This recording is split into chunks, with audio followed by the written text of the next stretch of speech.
اچیاں اچیاں شاناں میرے سوہنے دیاں میرے سوہنے دیاں اچیاں اچیاں شاناں میرے سوہنے دیاں میرے سوہنے دیاں اچیاں اچیاں شاناں میرے سوہنے دیاں میرے سوہنے دیاں رب آپ بنایا ہے غمخوار بڑا سوہنا غمخوار بڑا سونا رب آپ بنایا ہے غمخوار بڑا سونا غمخوار بڑا سونا نالے خود فرمایا ہے نالے خود فرمایا ہے میرا یار بڑا سونا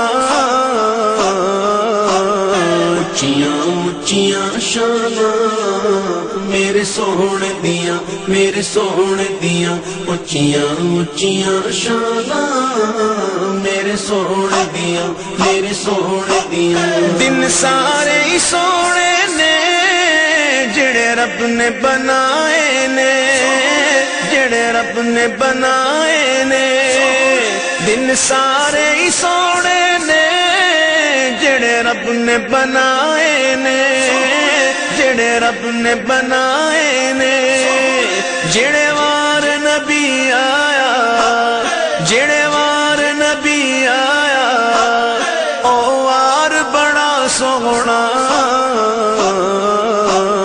اچیاں اچیاں شاناں میرے سوہنے دیاں میرے سوہنے دیاں اچیاں اچیاں شاناں میرے سوہنے دیاں میرے سوہنے دیاں دشمن نو دعا دے وے ڈگیاں نو اٹھا دے وے ڈگیاں نو اٹھا دے وے دشمن نو دعا دے وے ڈگیاں نو اٹھا دے وے ڈگیاں نو اٹھا دے وے اسلام دیوالی دار اسلام دیوالی دار کردار بڑا سوہنا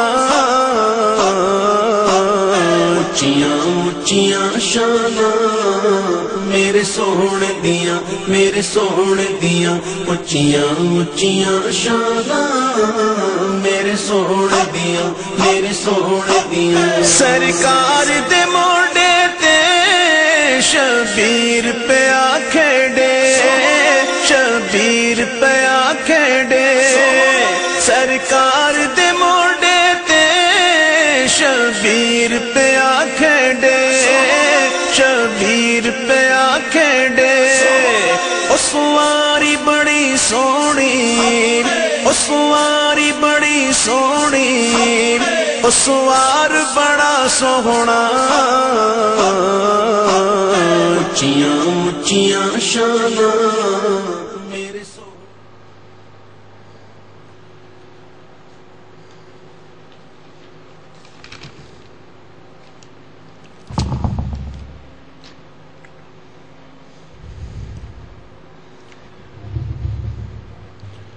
اعوذ باللہ من الشیطان الرجیم بسم اللہ الرحمن الرحیم فاسألوا اہل الذکر ان کنتم تعلمون آمنت باللہ صدق اللہ مولانا العظیم وبلغنا رسولہ النبی الکریم ونحن علی ذالک من الشاہدین والشاکرین والحمد للہ رب العالمین دوستو عزیزو بزرگو السلام علیکم آپ کے سامنے قرآن پاک کی کریمہ کا چھوٹا سا حصہ تلاوت کرنے کا شرف حاصل کیا ہے جس کا بڑا سادہ سا مختصر سا مفہوم ترجمہ کچھ اس طرح بنتا ہے رب کریم ذوالجلال والاکرام فرماتے ہیں فاسألوا سوال کرو اہل الذکر اہل ذکر سے ان کنتم لا تعلمون اگر تم نہیں جانتے تو اہل ذکر سے پوچھو، سوال کرو، ان سے پتہ کرو۔ اب پتہ چلا کچھ لوگ ایسے ہیں جو نہیں جانتے، جن کو پتہ نہیں، جن کے پاس علم نہیں ہے، اور کچھ وہ لوگ ہیں جن کے بارے میں رب کریم خود فرما رہے ہیں اگر تم نہیں جانتے، تمہیں نہیں پتہ، تو پوچھنے کے لیے، رہنمائی لینے کے لیے پھر کیا کرو؟ فَاسْأَلُوا أَهْلَ الذِّكْرِ، اہل ذکر سے پوچھو، وہ تمہیں تمام راستے بتا دیں گے، بلکہ رب تک توڑ پہنچنے کا راستہ بھی بتا دیں گے۔ تو دو قسم کے لوگ ہوئے، ایک وہ جو جانتے ہیں، ایک وہ جو نہیں جانتے۔ اب جو جانتے ہیں وہ اہل ذکر ہیں، جو نہیں جانتے وہ اہل دنیا ہیں۔ جو جانتے ہیں وہ اللہ اور اللہ کے رسول کے رسول کو غلام ہیں، جو نہیں جانتے وہ خواہشات کے غلام ہیں، نفس کے غلام ہیں، اپنی مرضی کے غلام ہیں۔ جو جانتے ہیں وہ رب اور رب کے رسول کی مرضی کرتے ہیں، جو نہیں جانتے وہ من مانی کرتے ہیں، اپنی مرضی کرتے ہیں، جس طرح ان کا دل چاہے اس طرح کرتے ہیں، اور جو جانتے ہیں وہ اس طرح کرتے ہیں جس طرح ان کا رب فرماتا ہے اس طرح کرتے ہیں۔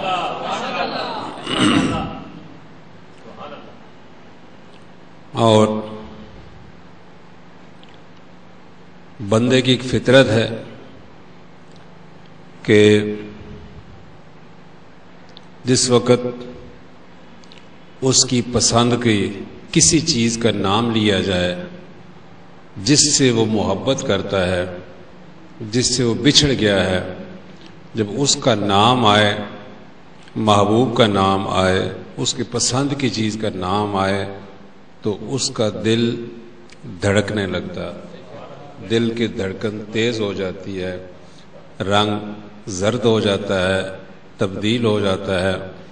اس سے پتہ چل جاتا ہے اس کو کس ذات سے محبت ہے۔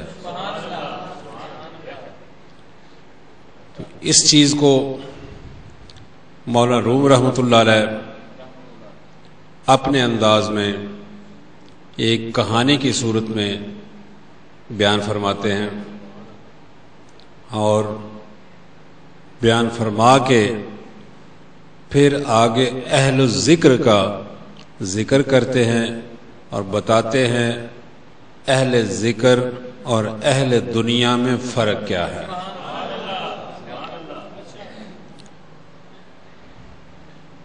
آپ فرماتے ہیں ایک بادشاہ تھا،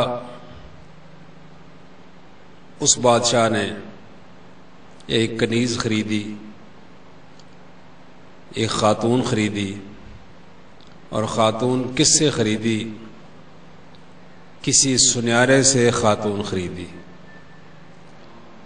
اس سنیارے نے کہیں سے وہ کنیز بکتی ہوئی وہ خریدی، اپنے گھر رکھی، وہ خوبصورت تھی، سنارا بھی خوبصورت تھا، سنارے تو پھر سنارا ہوتا نا،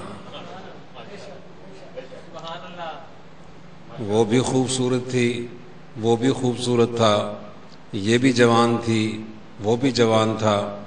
اب جب دونوں جوان دل مل گئے تو پھر ایک نئی شاخ نکلنا شروع ہو گئی۔ اب اس بادشاہ نے اس سنارے سے وہ کنیز خرید لی۔ جب خرید کر اپنے گھر لے آیا اب وہ چونکہ اس کا محبوب تھا، اس کے ساتھ اس کا دل لگ چکا تھا، اب جب محبوب سے محب بچھڑ جائے طبیعت پر اثر ہونا شروع ہو جاتا ہے، بندہ بیمار ہونا شروع ہو جاتا ہے. پھر اس وقت زیادہ بیمار ہو جاتا ہے جس وقت بندے کو یہ یقین ہو جائے کہ اب میرے محبوب کے ملنے کے لیے کوئی گنجائش باقی رہی نہیں ہے. پھر بندے کی حالت غیر ہو جاتی ہے، پھر بندہ مایوس ہو جاتا ہے، اور مایوس ہو کر سچی محبت والا، پکی محبت والا پھر اندر اندر اس کو دیمک کھانا شروع کر دیتی ہے. جس طرح دیمک چاٹتی ہے اس کو وہ جدائی، وہ خلش اندر اندر دیمک کی طرح چاٹتی ہے اور اس کو کھوکھلا کر کے رکھ دیتی ہے. بظاہر وہ صحت مند نظر آتا ہے لیکن اندر سے بالکل کھوکھلا ہو جاتا ہے. یہ ان کی بات ہے جن کے محبت اور پیار اور سچا ہوتا ہے، یہ ان کی بات ہے، آپ کی اور میری بات نہیں ہے. اب وہ خاتون مایوس ہو کر اس غم میں، کیوں کہتے ہیں جب محبت ہو تو پھر وہ غم بھی دیتی ہے، محبوب بچھڑ جائے تو غم دیتا ہے. اس غم میں وہ گلنا شروع ہو گئی، کھوکھلا ہونا شروع ہو گئی، بیمار پڑ گئی، چہرہ زرد ہونا شروع ہو گیا، کھانا پینا چھوڑ دا، وہ جسم کمزور ہونا شروع ہو گیا.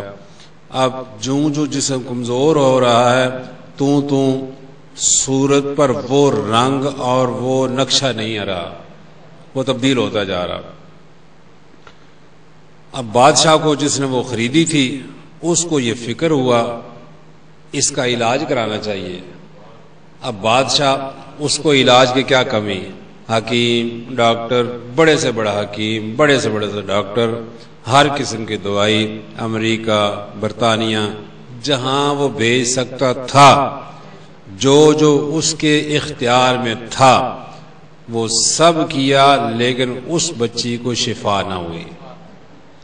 جتنی اس کا علاج کرتا اتنا وہ زیادہ بیمار ہوتی. کوئی دوائی کاٹ نہیں کرتی تھی. بیبیاں ہمارے پاس آ کہتی ہیں جی جیڑی دوائی دینے دوائی بندہ بڑا بیمار ہوندا دوائی کاٹ کوئی نہیں کر دی، لگدا ہے اس نے اوپرا سایہ ہو گیا. جو اوپرا سایہ جادو وہ دوائی نو اثر نہیں کرن دیندا. یہی حال اس کا تھا. علاج جو کرتا تو اس کی بیماری بڑھتی، تو وہ کمزور ہوتی. مولانا روم فرماتے ہیں لگتا یہ تھا جتنے حکیم آتے تھے علاج تو کرتے تھے، دوائی تو دیتے تھے، لیکن اس کے مرض تک کوئی نہیں پہنچ رہا تھا. جب تک کوئی مرض تک نہیں پہنچے گا علاج کیسے کرے گا؟ جب تک تشخیص نہیں ہوگی اس وقت تک تجویز کیسی ہوگی؟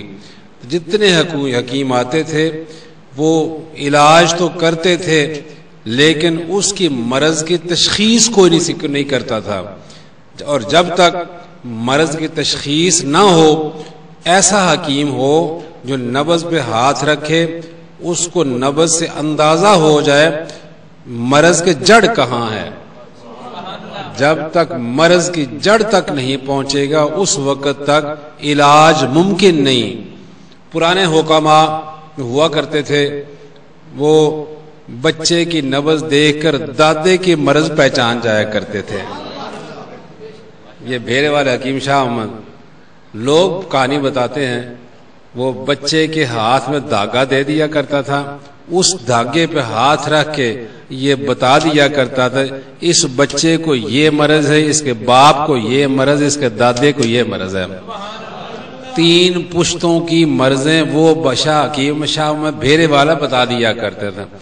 اگر حکیم شاہ محمد بھیرے والا 3 پشتوں کی مرضیں بتا دیا کرتے تھا، بچے کی، بچے کے باپ کی، بچے کے دادے کی، 3 نسلوں کی مرضیں بتا دیا کرتا تھا. ارے جو اللہ کے نور سے دیکھتا وہ کہاں تک دیکھے گا؟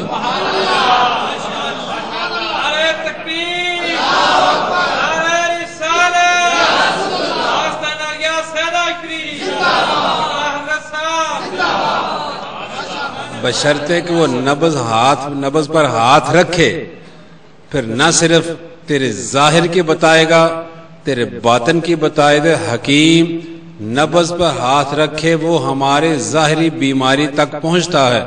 بابے یہ فرماتے ہیں ہم نبض کے محتاج نہیں، ہم چہرہ دیکھ کے بتا دیتے تیرے یہ مرض ہے۔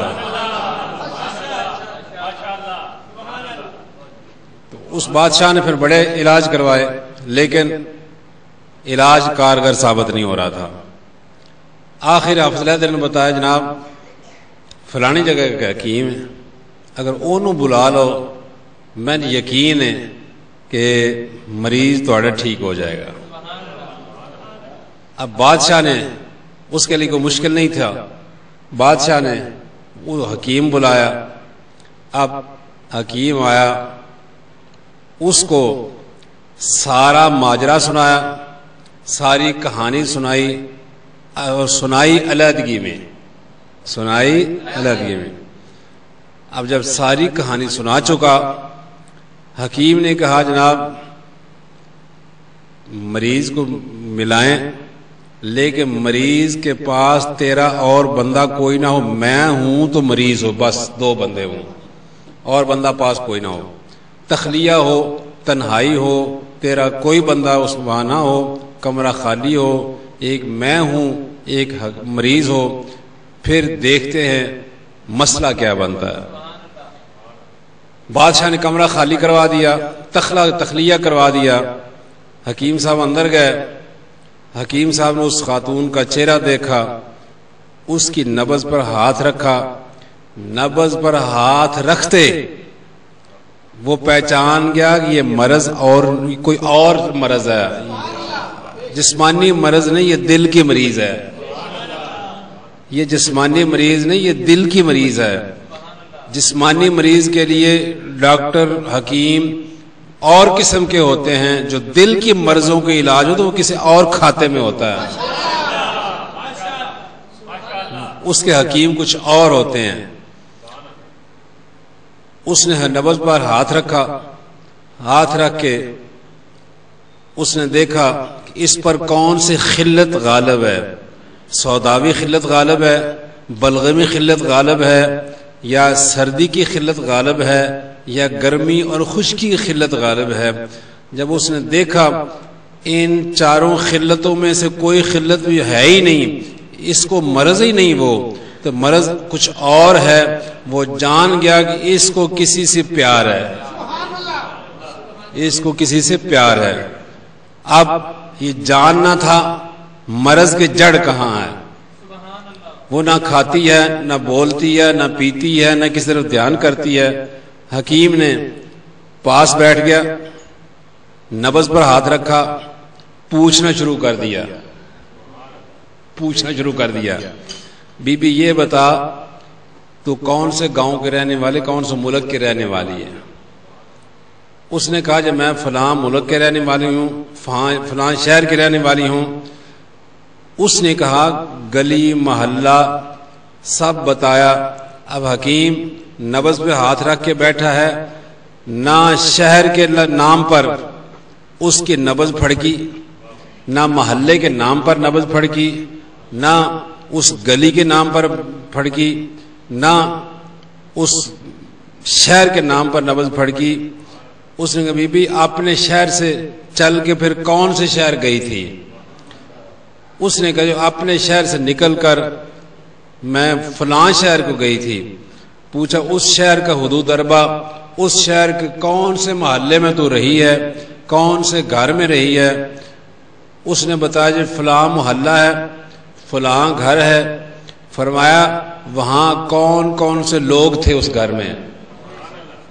اس نے نام لینے شروع کر دیا، لیکن نام جو لیتی کہ نبض پھڑکی نہیں، ایک نام پر نبض پھڑکی، ایک نام پر نبض پھڑکی، اس سنیارے کے نام پر نبض پھڑکی جس نے اس کو اپنے پاس رکھا تھا، اس کا نام آنا تھا۔ نبض پھڑکتی گئی، آنکھوں سے آنسو جاری ہوتے گئے۔ حکیم جان گیا کہ مرض جسمانی نے، مرض تو وہ سنیارا ہے۔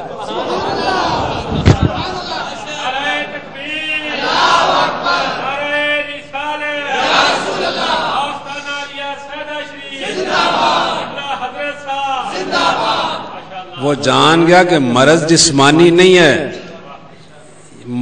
اصل مرض کی جڑ تو وہ سنیارا ہے جس کے نام پر وہ نبض پھڑکی ہے۔ جب ہم اپنا حال دیکھتے ہیں اس ضمن میں، اس کے پس منظر میں، جو ہمارا محبوب، ہماری بھی نبض پھڑکتی ہے، ہماری بھی نبض پھڑکتی ہے۔ ہماری خدا کے نام پر نبض نہیں پھڑکتی، ہماری دنیا کے نام پر نبض پھڑکتی ہے، ہماری اولاد کے نام پر نبض پھڑکتی ہے، ہمارے بیوی کے نبض پر نبض پھڑکتی ہے، ہمارا دل اچھلتا ہے دنیا کے کاموں پر، ہمارا دل خوش ہوتا ہے، نبض پھڑکتی ہے پیسے کے نام پر، جاگیر کے نام پر، لالچ کے نام پر، حسد کے نام پر۔ کیوں؟ ہم محبت کرتے ہیں دنیا سے، اور دنیا کی تمام چیزوں سے محبت کرتے ہیں۔ جو خدا سے محبت کرتا ہے، جو خدا کے رسول سے محبت کرتا ہے، ان کی نبض دنیا کی چیزوں پر نہیں پھڑکتے۔ جب بھی خدا اور رسول کا نام آئے گا ان کا دل بھی پھڑکے گا اور ان کی نبض بھی پھڑکے گی۔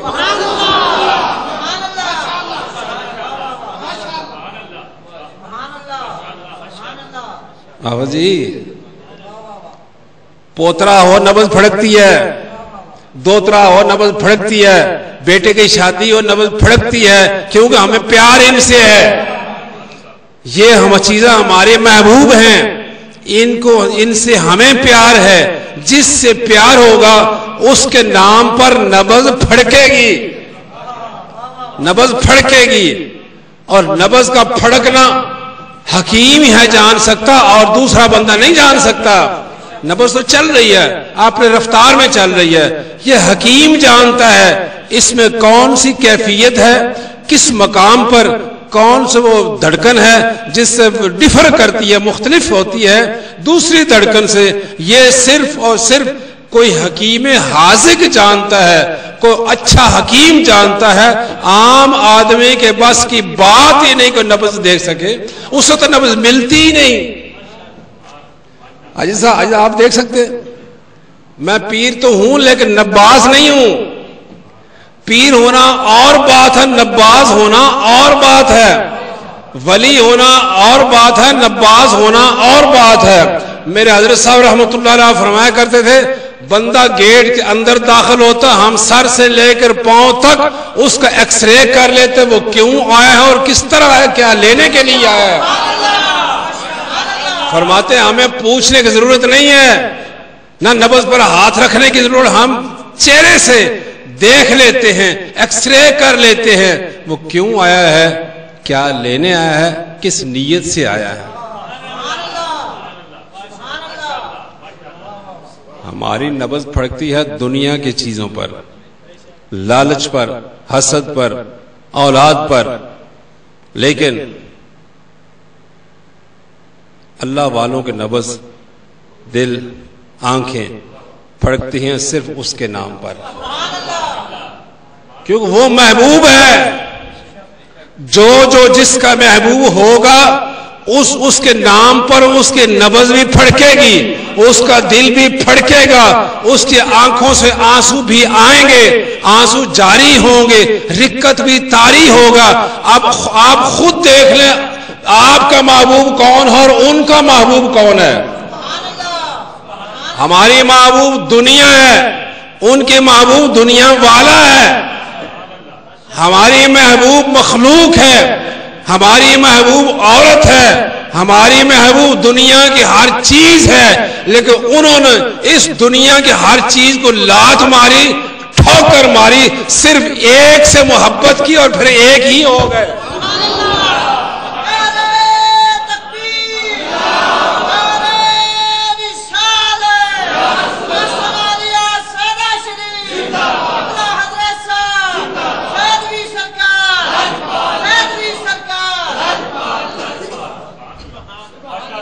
ایک بات کرنے لگا ہوں،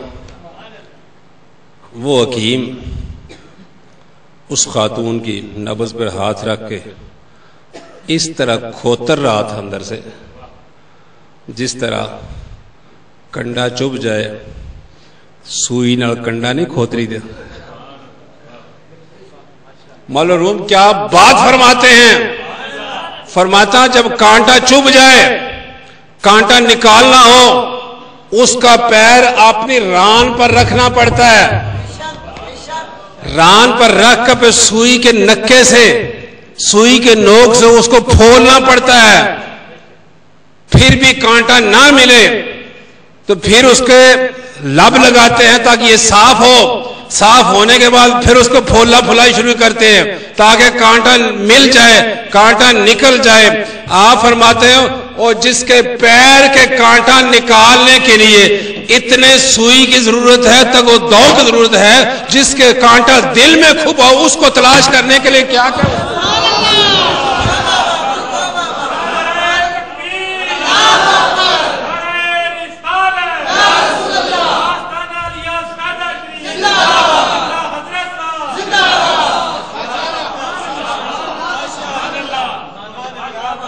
آپ بھی اندازہ لگائیں کہ آپ کے دل میں کوئی کانٹا ہے, آپ کے دل میں کوئی کانٹا پھنسا ہے.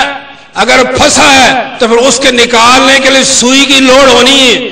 سوئی آئے گی, سوئی کے سے اس کا منہ بنے گا, تکلیف ہوگی. اگر پھر بھی کانٹا نہ نکلا پھر کسی ڈاکٹر کے پاس جاتے ہیں, پھر نشتر لگتا ہے, اور نشتر لگنے سے تکلیف تو ہوتی ہے نا, نشتر لگنے سے تکلیف تو ہوتی ہے. کون ہے جو نشتر برداشت کرے؟ کون ہے جو نشتر برداشت کرے؟ جو کون ہے جو سوئی کی نوک برداشت کرے؟ کانٹا تو تب نکلے گا جب سوئی کے نوک لگے گی. ہم کہتے ہیں ہماری مرضی بھی ہماری چلے, کانٹا بھی نکل جائے. کانٹا تب نکلے گا جب مرضی اس کی چلے گی, مرضی اس کی چلے گی, مرضی رسول اللہ کی چلے گی, پھر کانٹا نکلے گا. اور کانٹا وہ نکالے گا جو اس کانٹے تک پہنچے گے, اور کانٹے تک وہی پہنچے گا جو رب کا یار ہے, جو اس راستے کا مسافر ہے. ایم اے پاس ہو, اگر لاہور کا راستہ نہیں جانتا تو ایم اے پاس ہونے والے لاہور نہیں پہنچ سکتا. لاہور پہنچنے کے لیے راستے سے واقف ہونا ضروری, ڈگری کی ضرورت نہیں ہے. لاہور جانے کے لیے ڈگری کی ضرورت نہیں, راستے کا پہچاننا ضروری ہے. ڈگری کو چھوڑ, اس کے پاس جا جو لاہور والا کا راستہ جانتا ہے. اور یہ لوگ نہ جانتے ہیں بلکہ انہوں نے وہ راستہ دیکھا ہوا ہے.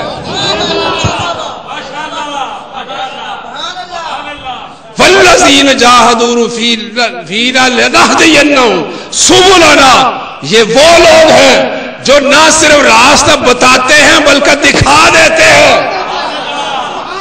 بتانا اور ہے, دکھانا اور ہے. بلکہ میرے حضرت صاحب یہ راستہ نہ صرف بتاتے ہیں, دکھاتے ہیں. نہ صرف دکھاتے ہیں, ہاتھ پکڑتے ہیں, محبوب کے گھر میں جا کر کہتے ہیں یہ تیرے محبوب کا گھر ہے.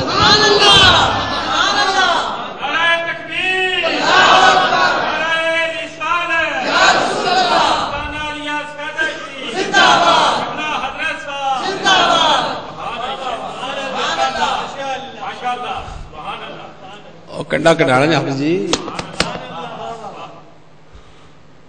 ساڑھے اندر پتہ نہیں کتنے کنڈے پھنسے, اس دل میں پتہ نہیں کتنے کانٹے پھنسے ہوئے ہیں. ہرس, لالچ, حسد, کینہ, شہوت, کون کون سا کانٹا نہیں ہے, اور کون کون سا کانٹا نہیں نکلے گا. جو نکلے گا تو تکلیف تو ہوگی نا. سوئی لے کے بابا پھولا پھلائی تو کرے گا نا. حضرت بھی امیر قادری لاہوری رحمت اللہ علیہ, آپ سے کسی نے عرض کیا حضور فلاں بندے نے اپنے پیر کی 19 سال خدمت کی ہے. کتنے سال خدمت کی ہے؟ 19 سال خدمت کی ہے. اور خدمت میں یہ اس کا پخانہ اپنے ہاتھوں پر اٹھا کے باہر پھینکتا تھا. اب یہ کوئی معمولی خدمت نہیں ہے. آپ نے فرمایا یہ کیا کیا اس نے, ایک ایڑا کم کیتا, یہ تو کوئی خدمت نہیں. 19 سال کی خدمت میاں میر لاہوری نے ایک لفظ میں اڑا دی. فرمایا یہ کون سا کام کیا؟ عرض کہ حضور پھر کام کیا ہوا؟ فرمایا کام یہ تھا جو پیر نے اپنے مرید کے ساتھ کیا. عرض کیا حضور پیر نے کیا کیا؟ فرمایا اس کے 19 سال ایک طرف جو غم دنیا کا پیر نے اس کے دل سے نکال کے باہر کیا، یہ کام اس سے زیادہ.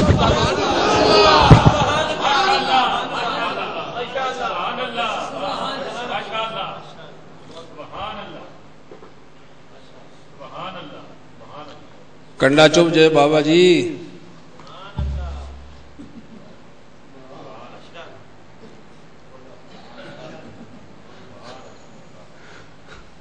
اور کانٹا چپ گیا ہے، نکلوانا چاہتا ہے، جا کسی بابے کے پاس، تیرے دل کے تمام کانٹے ایک ایک کر چن کے باہر پھینک دے گا. جا تو صحیح، جانا شرط ہے. دعا کو نیلامی کا مال نہیں ہے، دعا نیلامی کا مال نہیں ہے. پیسے دیے دعا لے لی، خدمت کر ٹکٹ مل جائے گا، خدمت کر ٹکٹ مل جائے گا، نالیاں صاف کر ٹکٹ مل جائے گا. جھاڑو دے پیر کے داستانے پر، جا خدمت کر. دیکھ کانٹا نکلتا کہ نہیں نکلتا؟ ایک نظر میں نکل جائے گا. لیکن خدمت کون کرے؟ گھر کون چھوڑے؟ بیوی کون چھوڑے؟ اور بچے کون چھوڑے؟ یہ سارے کانٹے اندر چبھے ہوئے. جا بابے کے پاس. اگر لوڈ سمجھتا ہے دروازہ بھی کھلا ہے، میدان بھی کھلا ہے، گھوڑا بھی ہے، سواری پر تو نہیں کرنی ہے نا. ہم کہتے گھر بیٹھے بھی رہیں، آرام میں رہیں اور ٹکٹ بھی مل جائے. دو کام نہیں ہو سکتے. ٹکٹ لینے کے لیے گھر سے نکلنا پڑے گا، یہ تمام کانٹے چھوڑنے پڑیں گے، ہر چیز چھوڑنی پڑے گی. بابے کے بارگاہ میں اس کی مرضی کرنی پڑے گی. وہ کہے نمازیں پڑھ نمازیں، وہ کہے ذکر کر ذکر، وہ کہے سب کچھ چھوڑ دے، نالیاں صاف کر نالیاں صاف کر، چھوڑ دے سب کچھ.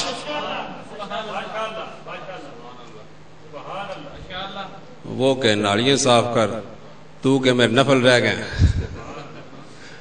تو کہ میری نماز رہ گئی. حضرت خواجہ بہاؤالدین نقشبند رحمۃ اللہ علیہ آپ اپنے پیر کے آستانے پر حاضر ہوئے. پیر نے خدمت لگا دی. فرمایا جنگل سے لنگر کے لیے بالن اکٹھا کر کے لایا کرو. آپ نے بالن لانا شروع کر دیا.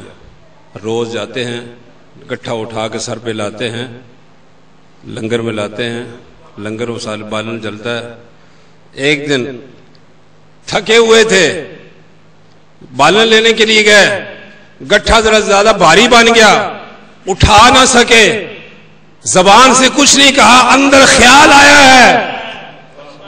زبان سے کچھ نہیں کہا، اندر خیال آیا ہے، اور اے پیر ہے کی مصیبت پا دیتی. بڑی مشکل سے گٹھا اٹھایا، سر پہ رکھا، لنگر خانے لے جانے لگے. پیر نے فرمایا بہاؤالدین اس مصیبت کو باہر پھینکا، اس مصیبت کو باہر پھینکا. تن من دھن وار کے بھی فخر نہ کریے، پھر بھی ڈرتے رہیے. خدمت کر کے بھی ڈرتے رہنا چاہیے. اللہ کرے قبول ہو جائے. دیکھ گناہوں سے پاک ہوتا کہ نہیں ہوتا. ایک اور بات کر دوں، حضور غوث پاک رضی اللہ تعالیٰ عنہ آپ فرماتے ہیں جس طرح یوسف علیہ السلام سلیمان علیہ السلام نے ملکہ سبا کو خط لکھا تھا کہ یا میری پیروی کر یا میں تجھ پر حملہ کر دوں گا. اس نے اپنے تمام وزیروں مشیروں کو بلایا، کہا اس طرح یہ رکا آیا ہے، اب تمہاری کیا صلاح ہے، تم کیا مشورہ دیتے ہو؟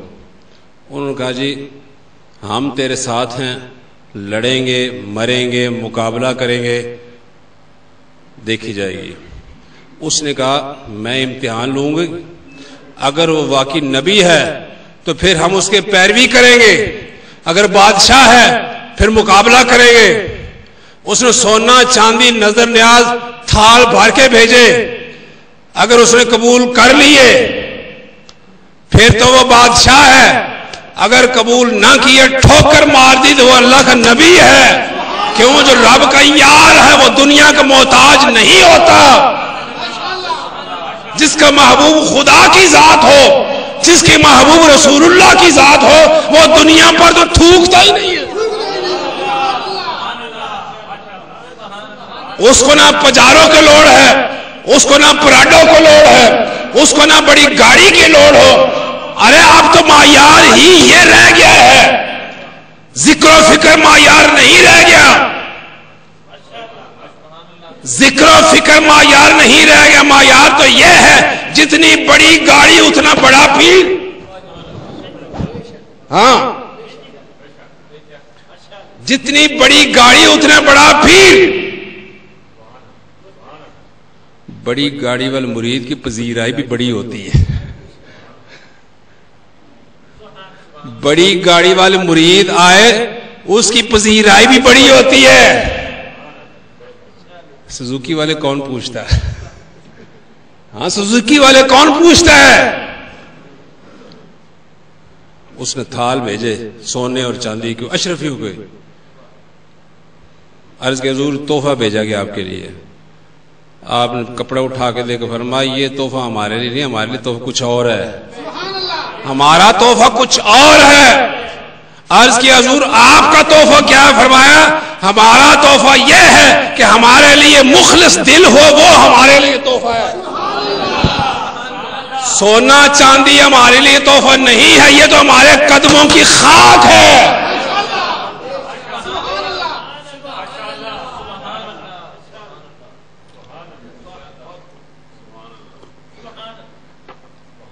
جب قاصد واپس آیا، سارا کچھ بتایا، اس نے اپنی کابینوں کو، اپنی کیبنٹ کو اجلاس بلایا۔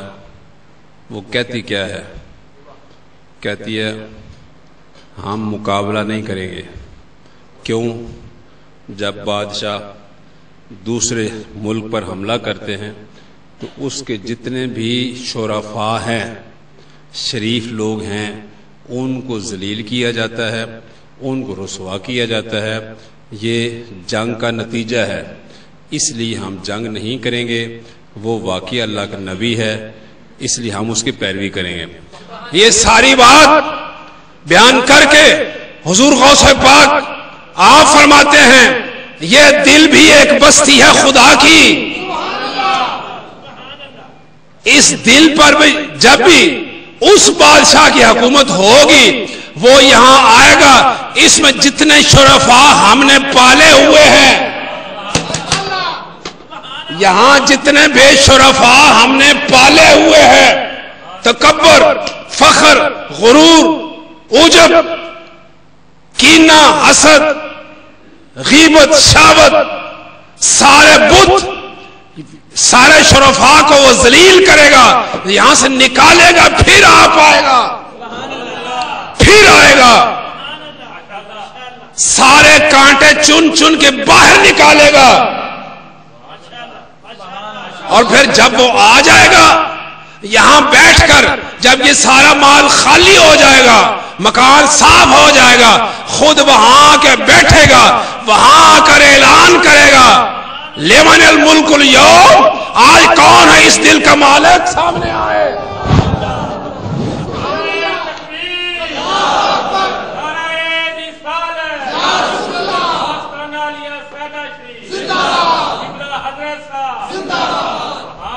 اعلان پر اعلان ہے، لمن الملک اليوم، وہ کو ہے مالک اس زمین کا؟ آئے میرے سامنے، سارے بت سامنے کھڑے ہیں، سارے شرفاء سامنے کھڑے ہیں، ادھر سے آواز آ رہی، محبوب کی آواز آ رہی ہے،